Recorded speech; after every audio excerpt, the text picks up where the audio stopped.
Hello everybody, welcome to lesson 5 of the Kaplan 2019 GED book. This is for mathematics. I'm actually going to be doing lesson 5 in 2 parts. So look for part 1 and part 2, or I may just label this lesson 5 and then the second part lesson 5 part 2. Not sure yet, but anyways, here we go. So this is number sense and problem solving. On the mathematical reasoning test, you'll see questions that will require you to apply formulas. When a relationship is constant, use a formula to set up the information about how the different parts relate to each other. One of the most commonly tested formulas deals with distance, rate, and time. Distance is a product of the rate at which something travels and the amount of travel time. Okay, so here's the formula. Date equals rate times time, or D equals RT. So anytime you see R and T together like that, or in mathematics this equals, this is multiplication as it shows here. The following all indicate multiplication. N times R, in R, N with the marks with the R in the middle, then N point R. Okay.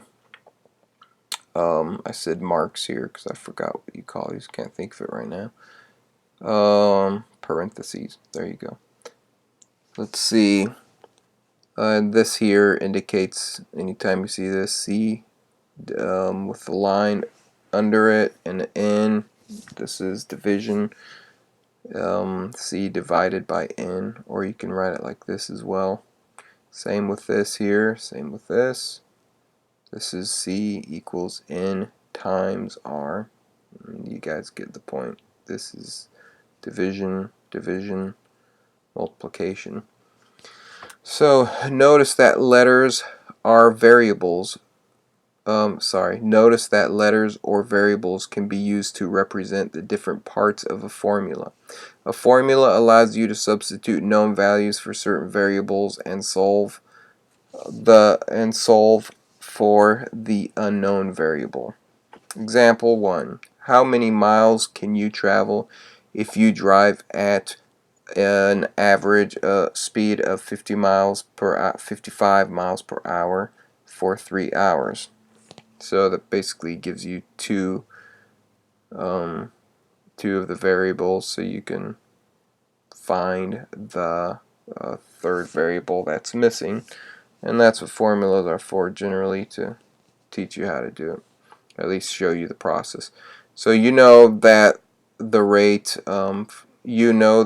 55 miles per hour and the time 3 hours. Substitute the values in the distance formula. Okay. Multiply to find the distance.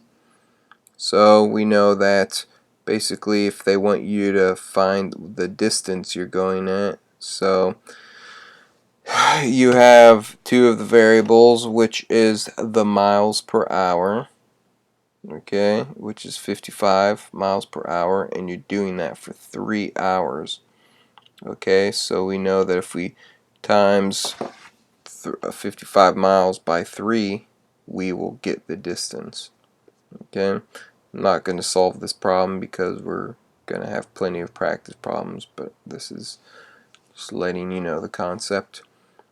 And basically multiplying that equaled 165. So you have the time and the rate, so you can get the distance.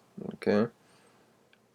So cost. Another helpful formula is the cost formula. It expresses the relationship between cost, the number of units, and rate, which is price per unit. Note, the word per means for every 1 unit. The cost formula can be written as follows. Total cost equals number of units times price per unit, or C equals NR. So cost equals number of units times price per unit. Okay. Example 2. At a bakery, a package of frosted cookies is priced at $3 per package. If a teacher treats her class by buying 4 packages, how much would the cookies cost before tax? Okay, so let's examine what we have here. At a bakery, a package of frosted cookies is priced at $3 per package. So we have the per unit price, okay, which in this case is R. And we also have, if a teacher treats her class by buying 4 packages, we have the number of units. So we have N and R in this case. So we know that C equals N times R. So you would multiply these. Okay, and then you would get your answer. 3 times 4 is 12. So you know the number of units, 4 packages, and the price per unit, $3 per package. Substitute the values in the cost formula. Multiply to find the total cost. 4 times 3 equals 12. If you know any 2 of the 3 variables in the formula, you can solve for the third variable. Example 3. Max bought a set of 4 floor mats for $44. Okay, so let's do this right from the beginning. Matt bought a set of 4 floor mats for $44. So in this case, we have the cost, okay, which is C.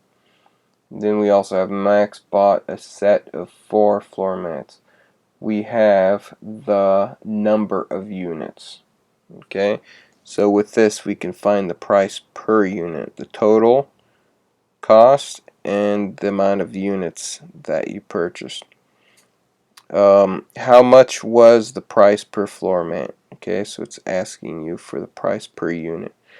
So with this, what you would do is you would divide the two. 4 goes into 44. That would give you your answer, which is basically 11 times. You know the total cost, 44, and the number of units, 4 floor mats.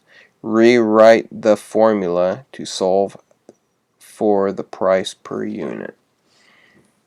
Okay, so this is how they set it up. Basically,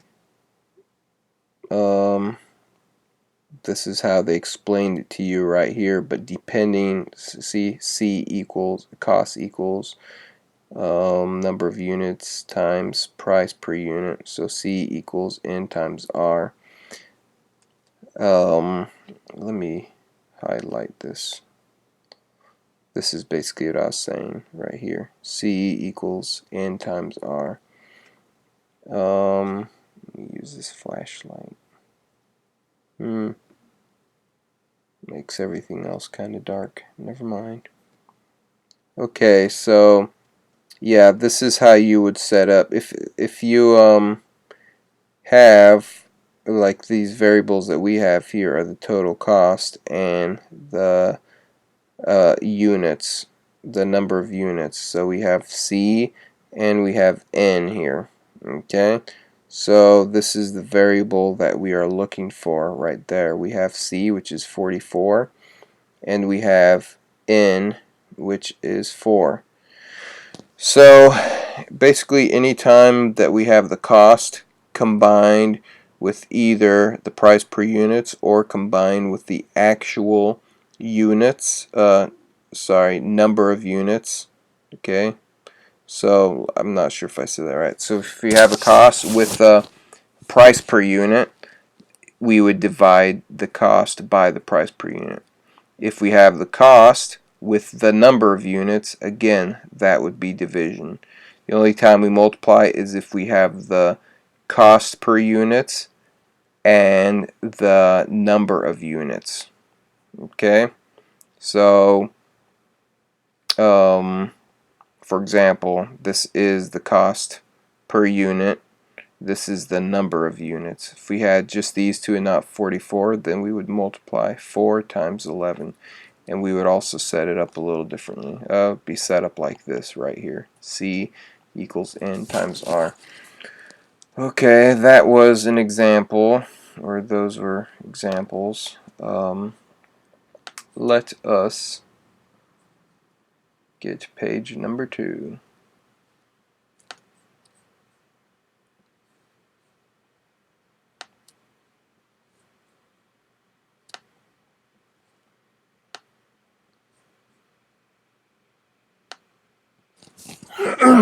Excuse me.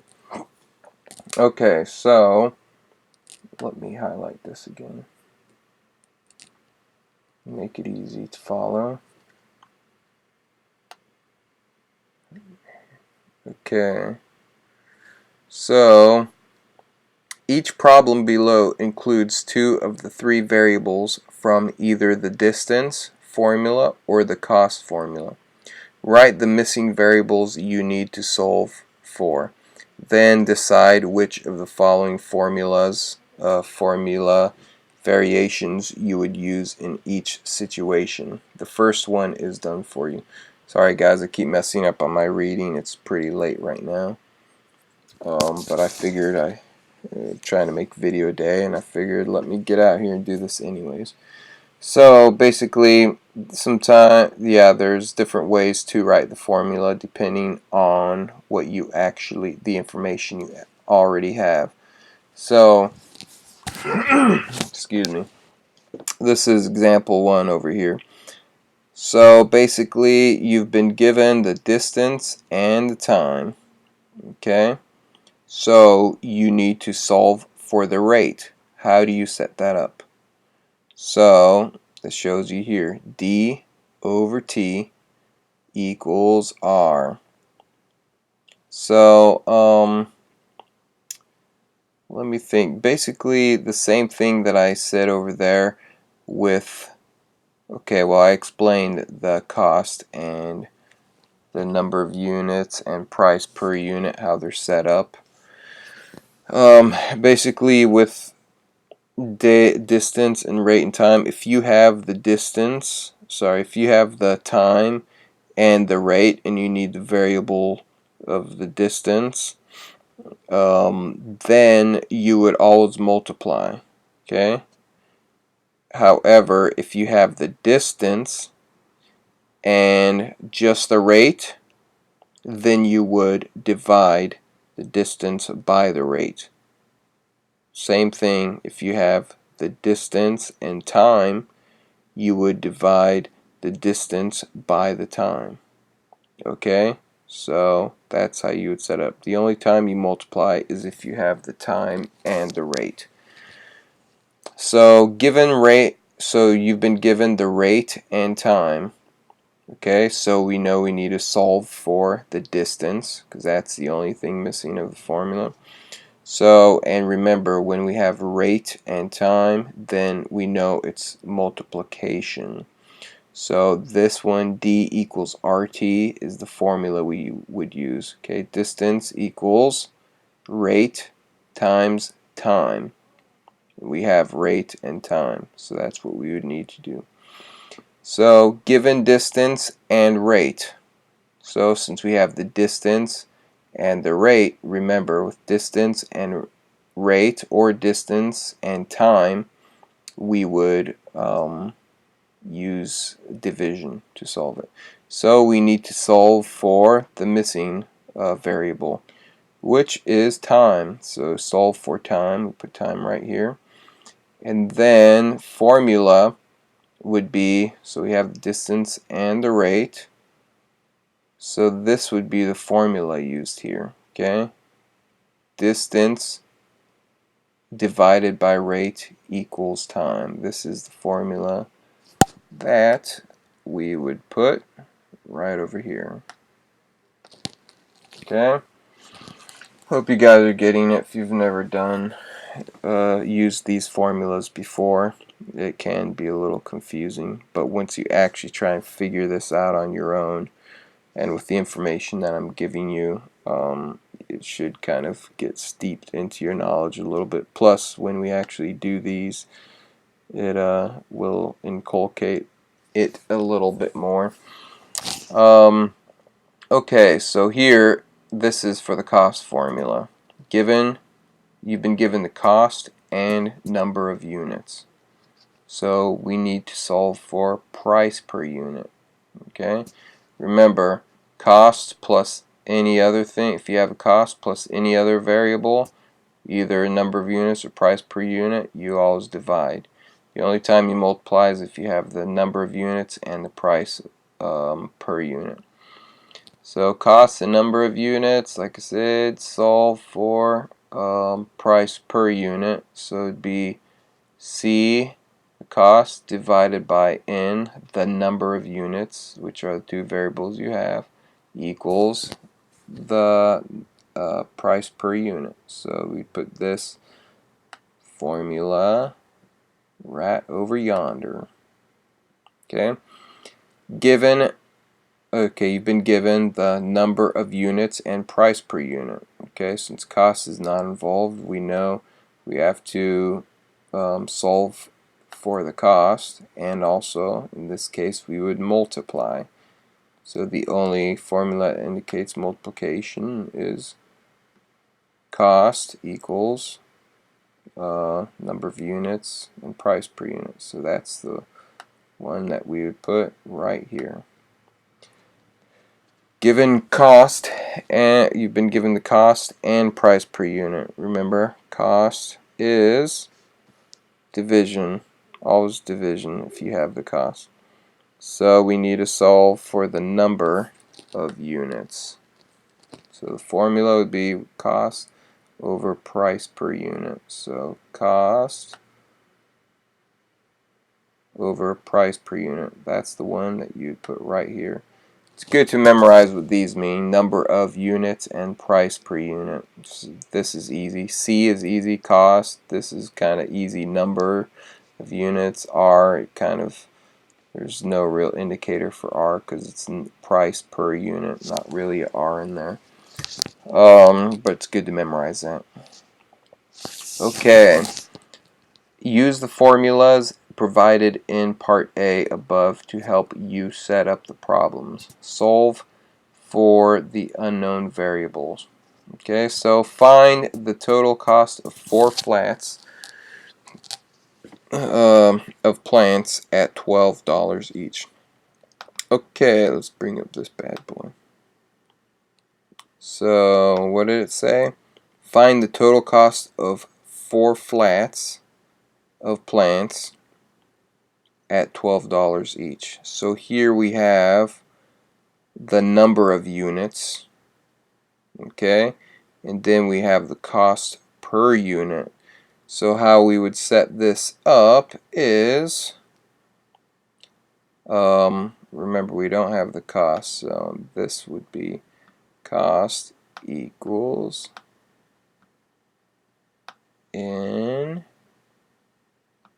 times R. Okay, so N, which is the number of units, is 4 times the cost per unit, or price per unit, is 12. 4 times 2 is 8. 4 times 1 is 4. That would be your answer.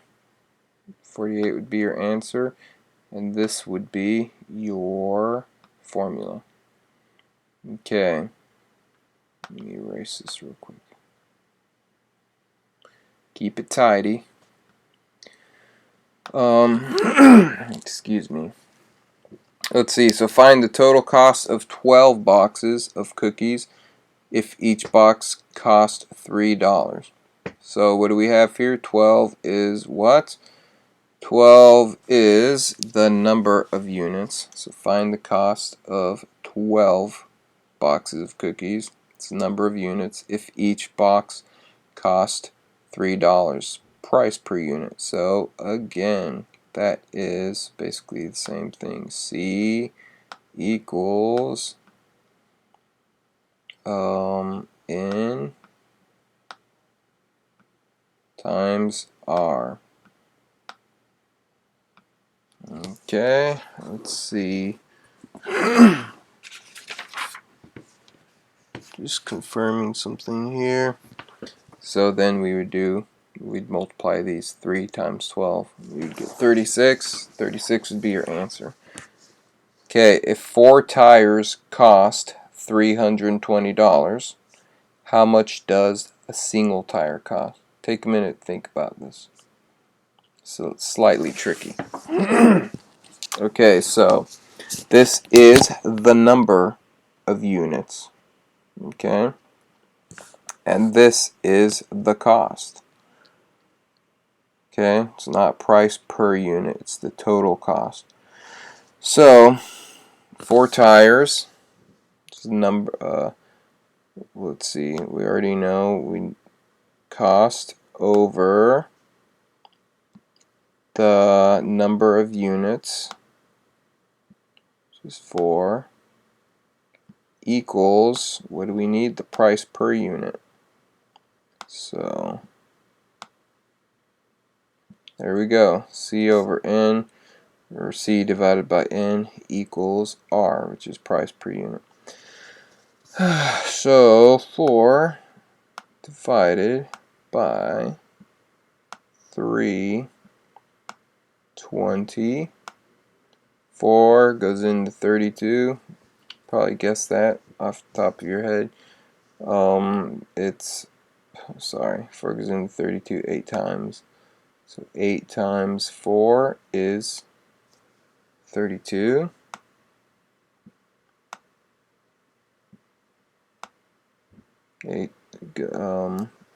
Let's see, 32 minus 32 is 0. 4 goes into 0, sure doesn't. Bring down the other 0. 4 goes into 0, 0 times. So your answer is 80. Okay, so each tire costs $80. Okay, see, you can kind of, through this, we're kind of getting the formula a little bit more, how to actually find the formula, which is important because it'll ingrain it more into our minds. Okay, so if you paid $20 for 10 bus transfer tickets, how much did you pay per ticket? So, what do we have? We don't have the price per unit. We have the total cost because we paid $20. We did not pay any more than that. Okay?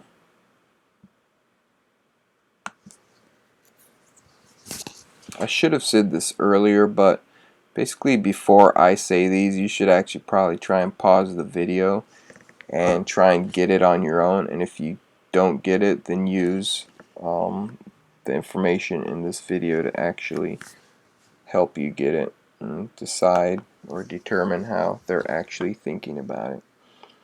So let's see, if you paid $20 for 10 buses, so okay, we have the total cost over the number 10 bus transfer tickets. That's the number of units. Okay,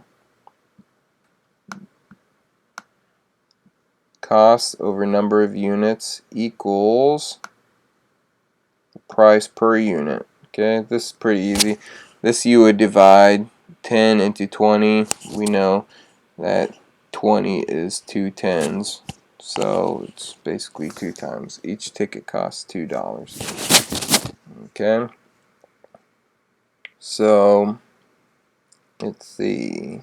Find the distance traveled by, this is number 12 by the way. Find the distance traveled by a car averaging 60 miles per hour for 3 hours. So we have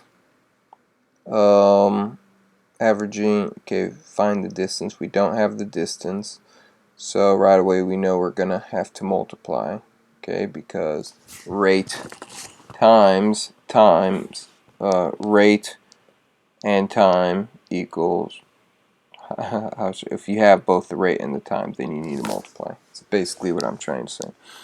Okay, so that would be set up like this. Distance equals rate times time. Okay? And you'd figure that out by multiplying rate times time. Okay? 3 times 60 is 180. So this car is traveling at 100. Find the distance. It traveled 180 miles. Okay, number 13. Find the distance traveled by a train averaging 50 miles per hour for 4 hours.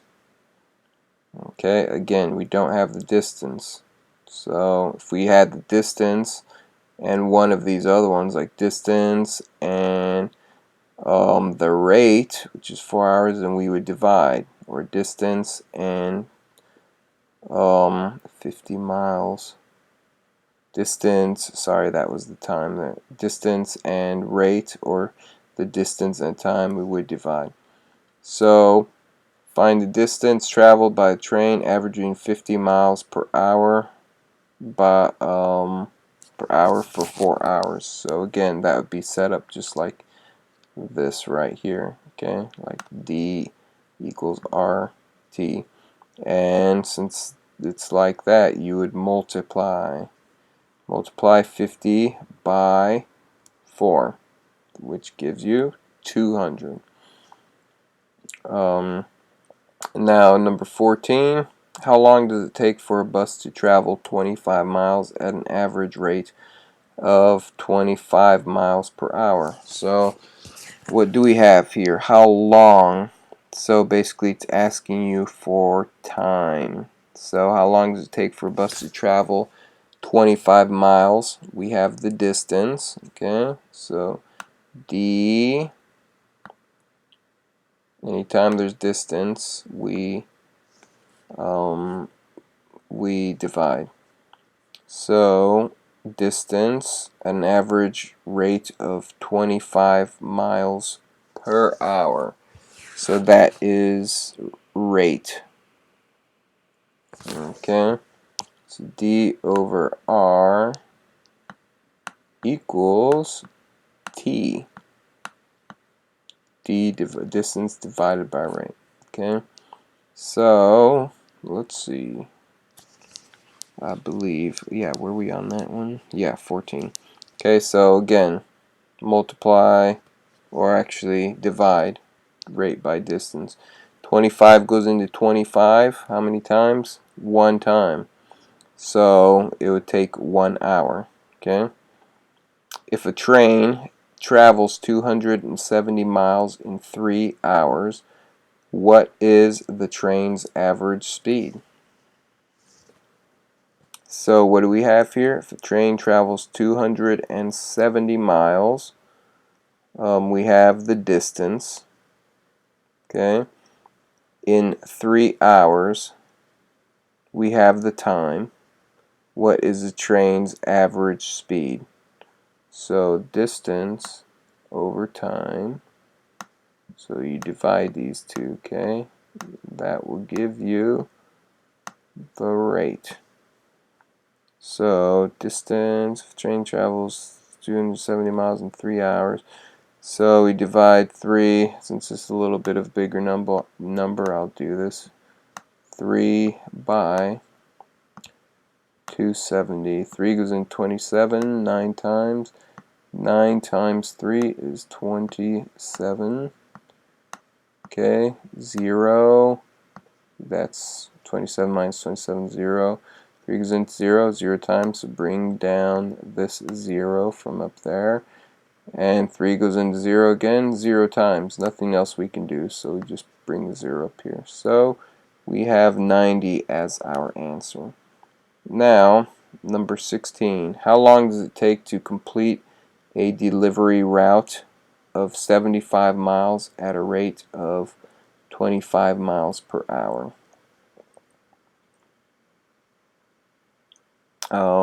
Let's see. So we have for a delivery route. How long does it take to complete a delivery route of 75 miles? So we have the distance. Okay. Distance is 75 miles, so we know we're going to divide since we have the distance. 75. Let's see. distance over 75 miles at a rate of 25 miles per hour. So we have the rate equals time. So we divide 25 into 75. Okay, 25, 50, 75. So 25 goes into 75 3 times. Therefore, it would take 3 hours. 3 is your answer. Okay. Let's see. A company sold a total of $640 in gift boxes. If the gift boxes cost $20 a piece, how many gift boxes did the company sell? Guys, just to let you know, my battery sometimes shuts off at around 20%, so if it does shut off, I'll just run get my cable real quick and restart it. So let's see, company sold total of 640 in gift boxes. Okay, so we have the total cost here, so we know we're going to divide total cost. If the gift boxes cost $20 a piece, we have the price per unit. So all we need is the number of units. So boxes cost $20 a piece. How many gift boxes did the company sell? So remember, cost is like distance. As far as in the formula, you will always divide if you have cost or if you have distance. So 20, the price per unit divided by the total cost. 20 goes into 64. It's 3 times. 3 times 20 is 60. Okay, 64 minus 60 is 4. 20 goes into 4. Nope, so bring down the 0 down there. 20 goes into 40 2 times, so 32. So, how many gift boxes did the company sell? They sold 32. Okay, and this was the formula we used. Let me erase some of these.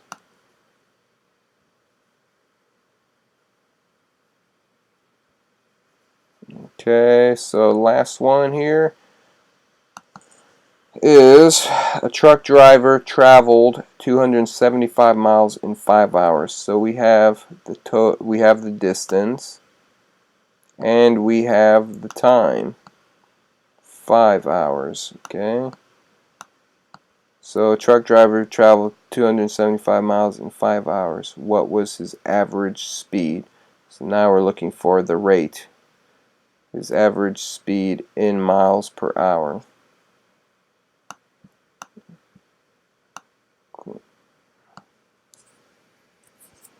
Okay, so remember, anytime you have distance, you divide. So 5 into 275, or 275 divided by 5. 5 goes into 27. 5 times 5 is 25.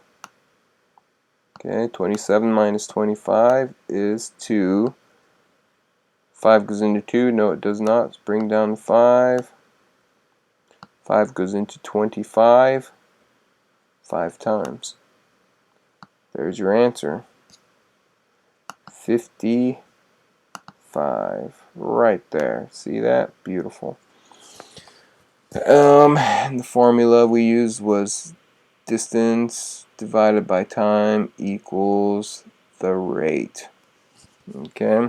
Anyways, thank you guys. Keep your eye out for lesson 5 part 2.